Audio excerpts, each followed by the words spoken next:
Welcome to the Truth and Love Podcast with your hosts Kimberly, Faith, and John Mack. The Truth and Love Podcast seeks to present God's timeless truth through the lens of His remarkable love. Well, this is a special podcast. Mom, you're kind of in charge. No way. She was talking about how excited she was. I don't want to be in charge of anything anymore. Well, you know what, Mom? You've earned the right to say that. When I was first inspired to write this, the devotional, which now we're now doing a podcast on about the secrets of Superagers, I immediately thought of you, and it was kind of interesting. This podcast, the devotional was kind of inspired by an article I was reading in the news. I think it was a National Geographic study or something that they did for 25 years, just studying people who were over 80. Now, we understand that you're just barely an octogenarian. Yeah, don't get me over it. I'm just barely there. But when I was reading, this article, I thought, what a great spiritual application. Mm-hmm. So, first of all, Mom, what's your biggest secret to you being such a superager, where you're not sitting in a rocking chair at home? You're not that there's anything wrong with that, but you're active. That would be boring. Just serving God keeps you young, because you have a ministry. You're thinking about others and not yourself. And I think that's important, to just be other-focused rather than self-focused, and all your aches and pains and grumping about stuff. So serving God, staying close to the Lord, and I really can't imagine life at 80 without the Lord. It's really interesting that what you have identified as your secret, because in this purely secular study that they did, the scientists that studied people in their 80s and beyond whose memory, mental acuity was that of someone decades younger, they studied their brains, and they found out that there was one thing they had in common, and that was, and I was shocked when I thought about that. I didn't have a clue. And it was gregariousness, which is what the secular identification of what they all had in common was. They were all very gregarious. And when I've been kind of sharing this with people, because I've had a lot of people respond to this, the devotional, and say, this was a great podcast. This is a great devotional. This is what I didn't know, that being gregarious was such a great secret to keeping your mind sharp. I immediately thought of both of you. And we think of you, forever young. Yeah. Well, I appreciate that, Dad. But I thought immediately of what you just said, Mom, because you're like my friends. They say your mom acts like she's in her 50s, and I said, well, she lives a very selfless life, and she's very busy, and not just with things that are busy work. It's eternal things. That's really all that's important, is where somebody's going to spend their eternity. So we've been given such a great purpose in life that I think if you don't know the Lord, when you reach 80, there's no purpose to keep going. That makes a lot of sense. Goal. Right. So, a lot of people in 80s just give up and think, well, I can just sit back on a couch and watch TV. But there's people all around us that need Jesus. Right. And so that's what keeps me going. Well, I think you've kind of hit the nail on the head. People that I know, I have a lot of older clients who are in that bracket over the age of 80. And the one thing I notice is that they're really entertaining themselves to death, because they don't have purpose beyond just themselves. Right. And so what else is there? Well, How about dancing with your husband? I think that's important too. Yes. That's been a learning experience for me. Is to keep a good relationships going with your mate. Right. And because we encourage one another. Right. I've got half a brain and he's got half. So together, see, We make a good pair. really make things work. So Well, and that is, it serving each other is a Yeah, big part of it that. is. Yeah. Whether you have a spouse or you don't have a spouse, you've got family, you've got neighbors. Right. You can find somebody to serve. that's right. What do you think, Dad? Yeah, well, I'll add to that. Lynn mentioned serving God, staying close to God. And then in addition to that, think of rather than going off in an isolated log cabin or, a monastery in a very isolated way. And I think of the brilliant plan of God to create and then add us to a church. Because we serve God, we spend time with Him, that personal time, but then the church causes us to socially interact. And Lynn and I go Sunday morning, Sunday night, Wednesday night. Right. So that's 3 times a week. We have something to do. Well, and then you're also bringing people into your home. You're having Bible studies. Mom still hosts dinners, Right. with people centered around Christ. And our church is very interactive. We really like each other. So after church, Lynn and I's car is usually among the last in the parking lot to leave. Because we will stay after church for 30 minutes, just refreshed in the saints and talking. And I think this is really great. Not to just people in our age group, but way different than that. Yeah. People, Paul and Shelley Harden came up to us, just they're in their 30s, and they said, John and Lynn, we want to have Paul's retirement party at your house. What do you think? So they came today to check out our house. We were gone. Hannah was there, and they said, it's going to work. So she said about 100 people will come through To your house. to our house. And they just invited themselves over, and you And were they okay just with thought that. our house And we were would be like, a that would cozy be place. great. We Yeah. would be honored. Just Well, and it's such a what a thing to think of us. you yeah, know? yeah, and that's such a different attitude, because when we understand that nothing that we have belongs to us, it belongs to God. Right. And I think about the verse Psalms 92:14, where it says, "They shall still bear fruit in old age; they shall be fresh and flourishing." It says fat and flourishing. In the King James, it says fat. Yes. Okay, well, I think so. well, neither of you are fat, so you're both. Lynn can be pretty fresh at Well, I times. was going to say, I kind of like that fresh word when applied to Mom. She can be a little We like that better. feisty, but I think what you're describing is how when Christ is on the throne in your heart, then your life is about Him and about others. And so in the secular culture, if somebody were to do that, we're going to have 100 people come to your house.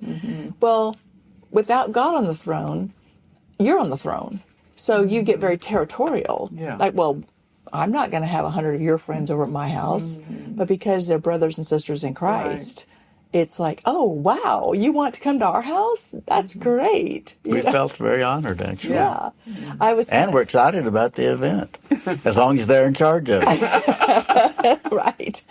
Well, and the other thing I'm kind of thinking about too, Dad, you mentioned all different ages. I was thinking about how the 16, 17-year-old girls came up to Mom and wanted her to teach them a Bible study. Right. And, great. be their group leader. Yeah. Because what they see in you is something they want. And I said to them, I'd be glad to host it, and I'll invite Kim to teach it. Well, I would be honored. Well, it's just as I kind of read this study about the secular characterization of what makes people's brains, function longer and with acuity, and there were so many spiritual parallels. I just thought everybody wants to stay young. This is what, and it's kind of crazy because I had a lot of feedback on the devotional, because if you think about our culture, we're all geared towards, you've got to look young, you've got to act young, you've got to do activities that keep you young, all these things. But God's word has the prescription for keeping the part of us that matters young. And that is our soul and our heart and our mind that are in Christ. Right. You know? So I don't know. Have you guys kind of thought about some other things that you've done that would have spiritual application that would be helpful for people who are wanting to age the right way, according to the Bible standard? I hate to say age gracefully. I think it's bigger than that. It's aging in God's strength and His power and His wisdom and His joy. You know, the fruit of the Spirit, right? It's kind of interesting. You said that we do have a body that ages, and our physical brain is a part of that.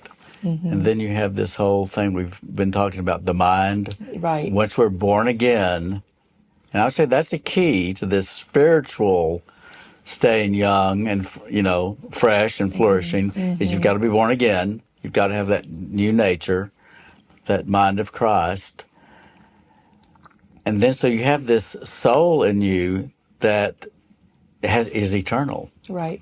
And even though it resides in this body that's aging, our soul is then getting strengthened in the Lord and maturing and just getting stronger and stronger. Right. Not weaker and weaker, but in a body. That's kind of I'm glad you brought an interesting little paradox there. I'm glad you brought that up because actually this weekend I've been working on a section of the concept study workbook under human design, and I'm adding a section called the mind, and then also a section called the heart. Because people ask, when we're teaching body, soul, and spirit, they say, what about the mind? What about the heart? And so, in this section on the mind, just emphasizing that we have one of two minds we can think of, the natural mind or the mind of Christ. Right. And people who are not born again can't tap into the mind of Christ because their soul and spirit are dead to God. And then, but the saddest thing, it's sad that a person isn't born again. Obviously, that's very sad because it's an eternal, consequence, right? But then people who are born again, who say they're Christians, but are still living after the natural mind instead of the mind of Christ, they're stuck in that selfishness rut. Right. Which the Bible would call carnal. That's it's right. just being led of the flesh continually. Because then you have this, once you're born again. Right. If you're not born again, you don't have a choice. Exactly. Just every aspect of your being is carnal. You're stuck in the physical. Flesh, yeah. Right. But once we're born again, then we have the freedom. We can choose that victorious life to the degree that no one can be perfect. But right. we have, you might say, a fighting chance that every day to live for Christ. And to think about fighting. It is a fight. Mm-hmm. And I was thinking about that because lately, in my time with the Lord in the morning, my prayer has been, Lord, help my mind to be renewed and to be like yours today. Mm-hmm. And help me to think on those things that are pure, holy, and true. And even at 80 years old, you've got to, you think, oh, little grandma, she's just so sweet. No. Everybody has a tendency to be pulled to selfishness and self-centeredness, right, and sin. So we've got to constantly be asking God, Lord, because every day is a new day. Lord, renew my mind today. Help my mind to stay on the things that are pure, holy, and true. And and that's it's a battle. You never can say, well, I've achieved at 80. Okay, I've come to arrived. Yeah.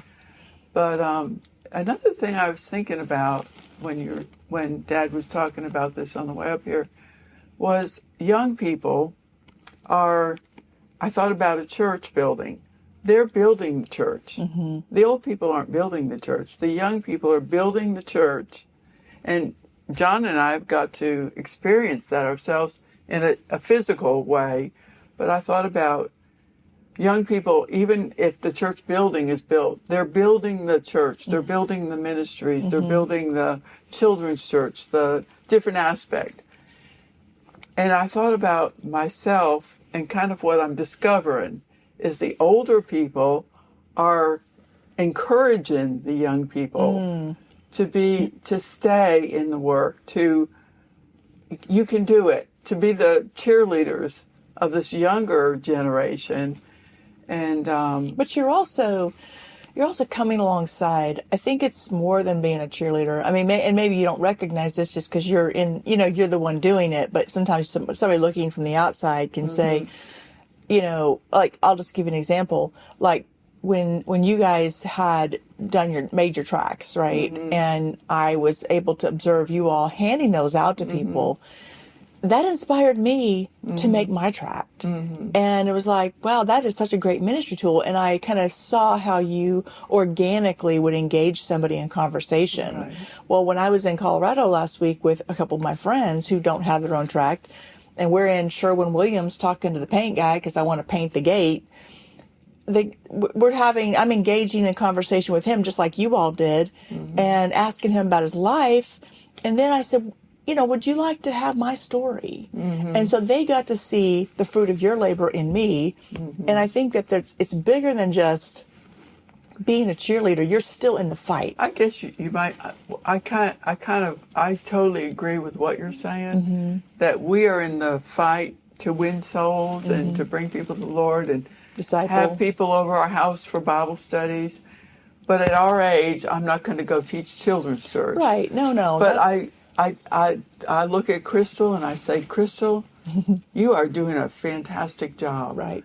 So that's what I'm saying. It's not that we're not doing any of the work, okay. but our work is changing. It's different. Yeah. It's different. Yeah, sure. So we're not getting out there with the hammers and nails and building the children's church. But you're still using the involved gifts. Yeah, you're still using the gifts that you are able to use physically, and that is a huge deal. I mean, it's such a great example. Yeah. And going back to the secular study, about people who have this gregariousness are involved in their communities. They have a friend circle. They may have a group they walk with. And in the spiritual application, you talked about the church. You have been a member of this church for 50 years, and you've seen it morph into a very young group of people.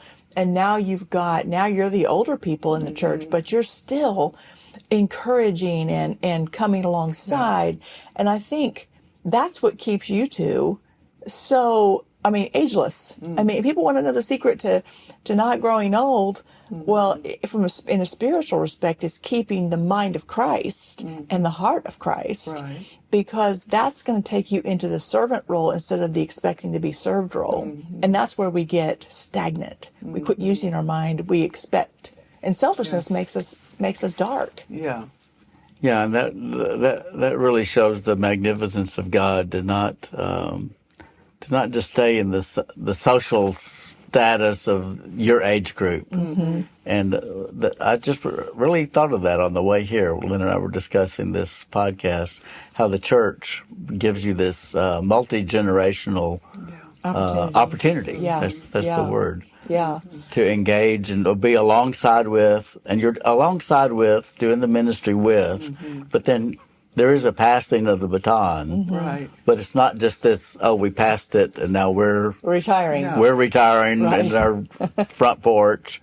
We're still involved, but there's a slow passing of the baton. Right. That's discipleship. It kind of reminds me, too, the one little phrase from this devotional that kind of is so appropriate here is the superager life isn't just about adding years. It's about adding life to your years. You think about that. Life, meaning. Yes. Life to your. It's not just adding years to your life. It's adding life to your years. That's a good phrase. Because you're out interacting with other lives, and that's very. There's been this whole cultural shift where we dehumanize people. Right, we get this whole thing called dehumanization, where people have, especially after COVID, they kind of isolated themselves, and then they get behind the keyboard in the cap lock cowboy, right, where they're just disrespecting people and saying things and doing things that just devalue human life, and then they commit suicide, because what's their life about? If humans are not important, if they're not created in the image of God, Right. then they're fungible, right? They're expendable. They're not important. But by doing what you all are doing and investing in people's lives, it's giving you more life. Right. You know, a broader, richer, more satisfying life. And as a result, Mom, you don't look a day over 55. I agree completely. Dad, you look pretty Still good my too. lovely wife. So we kind of talked about the superager lifestyle that God prescribes, starting with being born again, right? Being in a church, and not just being in the church, but being an integral part of the church. Mom, you mentioned really making God the center by spending time in His Word and praying. It kind of reminds me of Hebrews 10, where it says, "And let us consider one another in order to stir up love and good works, not forsaking the assembling of ourselves together as in the manner of some, but exhorting one another, so much more as you see the day approaching."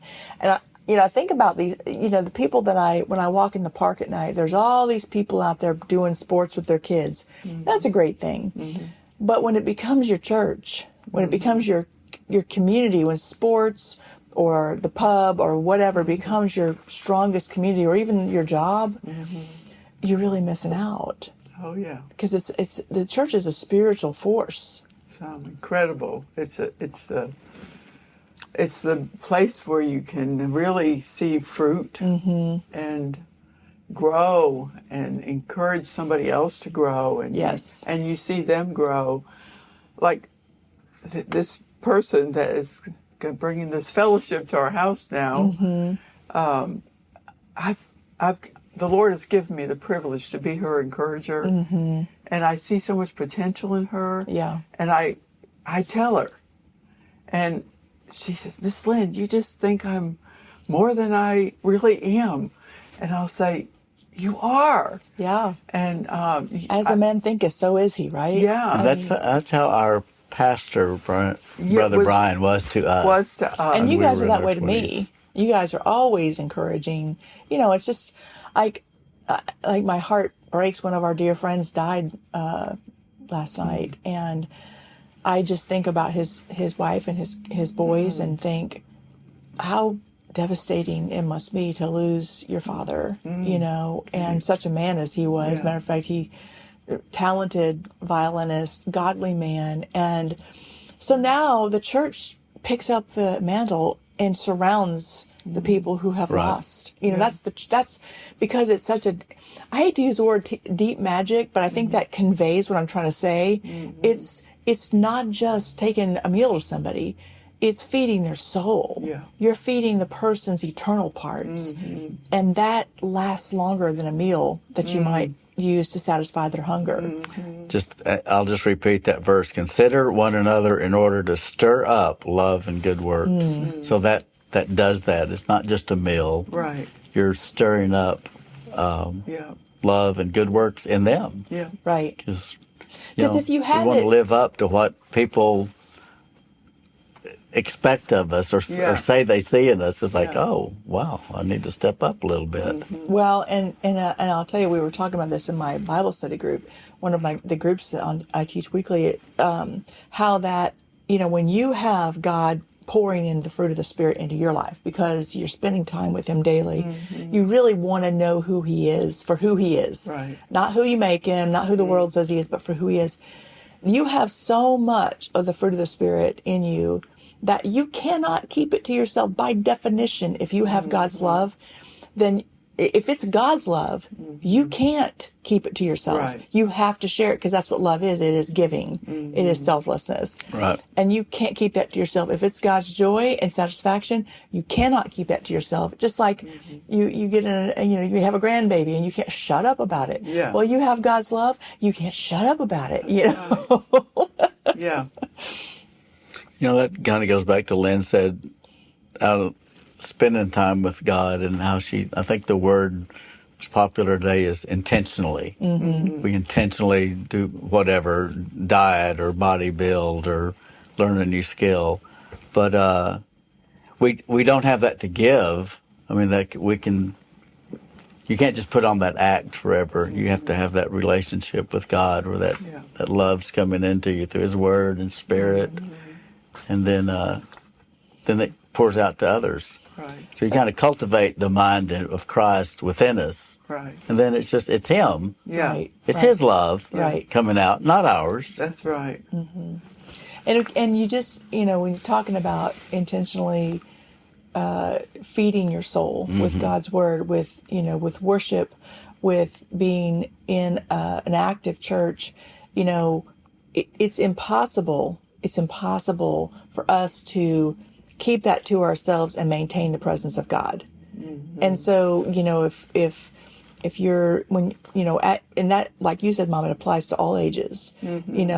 If you claim to be a born again believer who's growing closer to God, but you're not bringing people in, you're not reaching out, you're not actively pursuing souls and discipleship, then I think you need to really question, which God are you studying? Because the very nature of God is love, and love is selflessness. So does that make sense?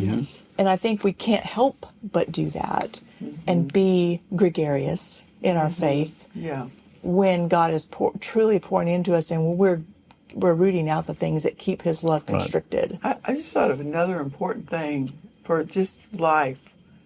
I'm 80, and this is something I've learned. And even this morning when I was having my quiet time, the Lord gave me some words, and I'll tell you in a second. But something I've learned is that everybody has certain gifts. And sometimes we can spend a lot of time wanting to be like somebody else that we see, that we admire. Right. So we need to all kind of, the Lord will show you. It's not like you have to figure it out. Right. But kind of settling into what your gifts are, knowing where your strengths are, and using those for the Lord I think it's so important. Because this morning in my quiet time, I was thinking about Charlie Kirk, and everybody's saying, I'm Charlie Kirk. Right. So we can't all be a Charlie Kirk, because he had a certain talent. His debate skills. Skill. I'm not a debater. Yes. Right. But I have some gifts to give. Right. And they're very organic. And they're organic. Right. And we can't just force something.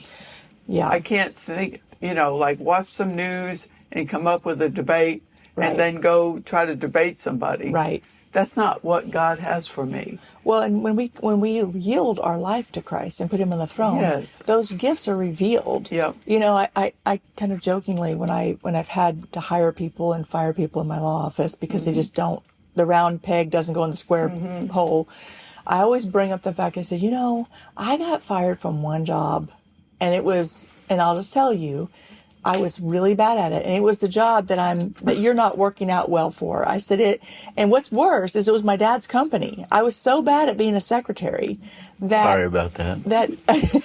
That they had to let me go. It was the office manager, not me. Oh well, whatever. That fired But you. I was so grateful though, because here I was thinking that I was going to be this great, whatever they call it now, used to be a secretary. And if I had done that, I would have never been doing what I was born to do, which is to be a lawyer and to be doing what we're doing. Like, the lawyer was a practice for my podcast, really. I get paid actress. Yeah.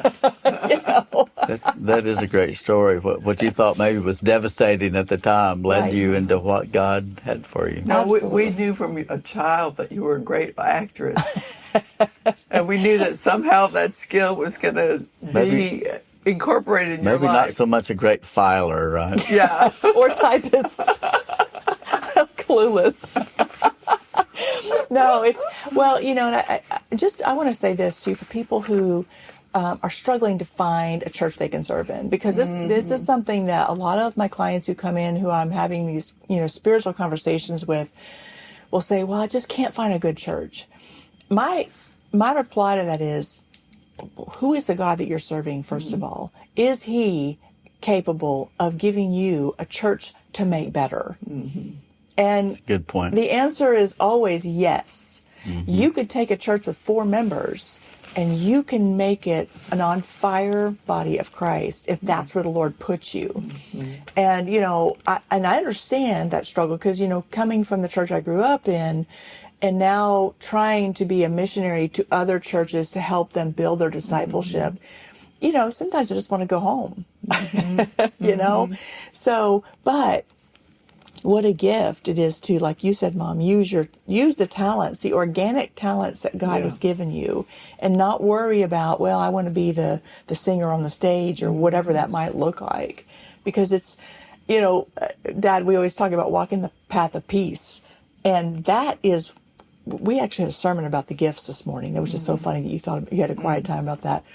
It's such a path of peace to figure out that I don't have to do this, this, and this. I can do exactly what God's got me doing, and I feel so good at it. Yeah. Only because that's the gift He gave me, and He's powering me. It's not my gift; it's the gift He gave me. Right. So it's kind of a phrase: living our divine purpose, but learning what that looks like for each individual. I mean, it's about souls, Right. and serving God, but it looks different for individuals. And that's realizing what makes God so great.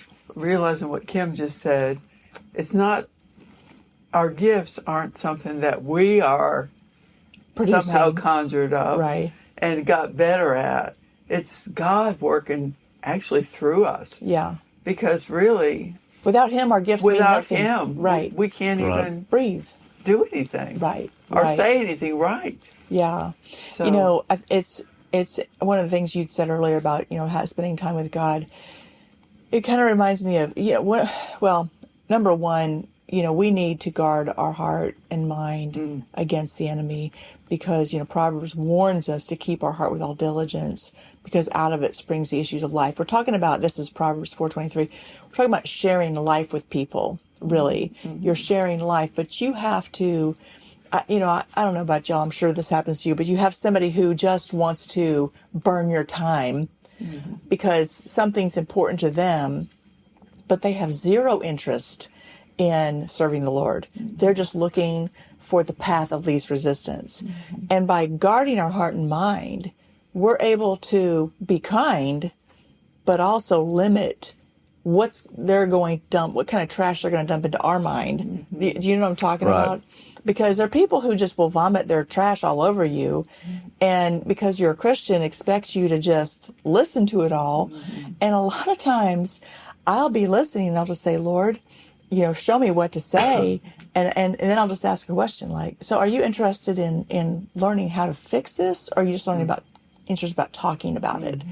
And that will start a different conversation. And really that path when you're walking with God so closely that He gives you that wisdom to discern what's actually being put into your mind. Does that make sense?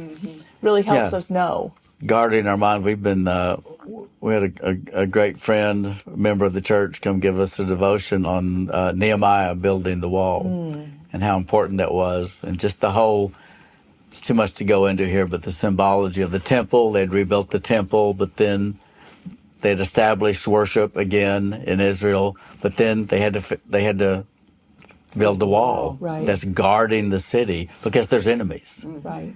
And we have enemies. One of the enemies is us, our own mind of the flesh. We're sleeping with the enemy every night. Right. And another is, it's literally Satan. Right. And then just the worldly culture. Yeah. It's just, our cell phones. I was going to say that, on our cell phones. Turn on the TV. And even people who are Christians who are just so darkened because they have let their mind just go into the world system for so long. We have to have discernment, but you can't have discernment if you're not in the light. Right. Then it's all going to be different shades of gray, and you're going to be then you'll be floundering, right? For those people, though, that have been caught up in the world, it is one choice. They're one choice away from changing that. And I just want to say that because, you kind of think you're caught up in the world and you're stuck. No. Just you can make the choice. Every day is a new day, and God's right there waiting for us to make the right choice, and He'll help us. That's right. That's He'll a help great us thought. out of that hole. Yeah. And we can't get out of the hole by ourselves. But God, boy, He makes the path light right out of that hole. He sure does. And He'll direct your path, and He'll make it fruitful again. So there's nobody that's beyond hope That's right. to make changes in their life, even if they're my age. Yeah. That's So a good. That's It's a a good decision thought, Mom. away. It's a decision away. You did bring up Charlie Kirk, and when they had his memorial, a lot of his people that loved him, his colleagues, mentioned one of his favorite phrases was courage. Mm-hmm. It's not something you have to train for and study for, and you'll achieve it someday. Right. It's one decision away. Yeah. It's just courage is a decision, and a lot of life is like that. Yeah. Getting right with God. Right. It's just a decision. And what I appreciate you saying that, Mom, because the thing that we all get discouraged because we all fail, and we think, sometimes I go, God, I'm so sorry for doing this, and what blows me away is that He knows I'm going to do it again tomorrow, but He still forgives me today, and that's even though, like Romans chapter 7, Paul says, when I would do good, evil is present with me. And we have to remember that God understands that we have this flesh, and that, rather than judging someone who is so out to lunch, we need to give them hope. But the best way to do that is showing them what it looks like in our own life, being transparent enough to say, look, dude, I failed yesterday. Here's my failure.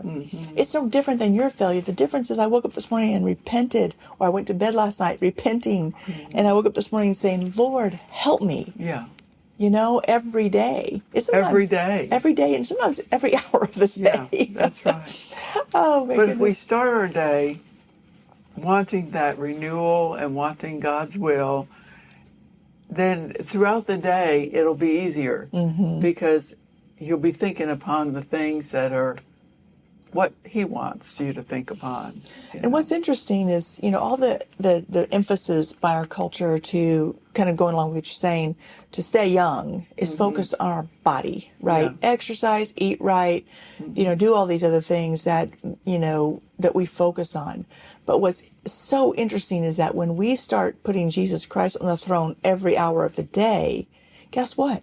He makes our day so much more efficient and effective that we have time to go walk in the park or or shop for the right groceries or prep our food, and maybe we'll bring somebody alongside and say, hey, this is how I stay healthy.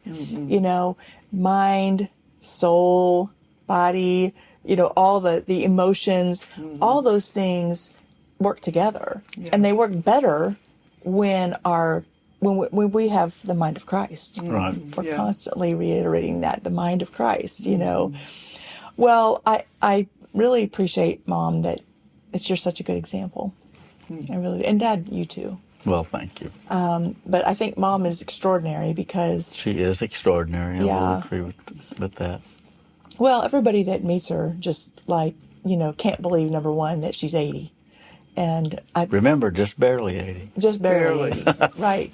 And number two, falls in love with her, Right. And I did. But I think really, Mom, the person they're falling in love with is Jesus. It's Jesus, Because because that's it's what not they see. me. That's right. Because if it wasn't for Jesus, I don't even know if I'd be here. Right. So Right. it's all the Lord. What a great legacy, though, that when people meet you, they meet Jesus. And, He's the real key to Superagers, right? It's having His mind, His heart, and being able to show people what He looks like inside your body, And you don't want to end up being 80 and a grumpy old woman. That really makes you ugly. Yeah. You know what I'm saying? It ages you, too. It Yeah. does age You see people walking around, they've got the permanent frown, the Yeah. perma frown, And- Let others see Jesus in you. That's right. Yeah. So you have to stay, Jesus is loving, not kind. be grumpy. You have to stay close to the Lord. Because the aches and pains and the reality of your body deterioration, It does. It is what it is. It's not fun No. to creak and pop and crack when you get up from the chair. Yeah, or not be able to move furniture around anymore. Well, I know I you don't want to. like that. Yeah, I know you don't want to be. You still do it though. I still do it. I call them illegal activities. Well, I was worried about the 100-pound rocks that she was moving in the yard. I stopped that. Well, Mom, thanks for sharing your wisdom with us and just about. Well, thanks for being you. Thanks for loving the Lord, because that is what a heart of a mother cares about, is to see her children walking with the Lord. Well, praise God for it all, right? And thank you, Kim, for the Lord showed you to take on these podcasts, and we've had one every week for over a year now. It's insane. So God is good God is so I don't know good. how you do it. all the time. I don't. It's all God. You've been listening to the Truth and Love podcast with your hosts, Kimberly, Faith, and John Mack. To discover more answers to the big questions in life, visit us at gofaithstrong.com. He rescued me.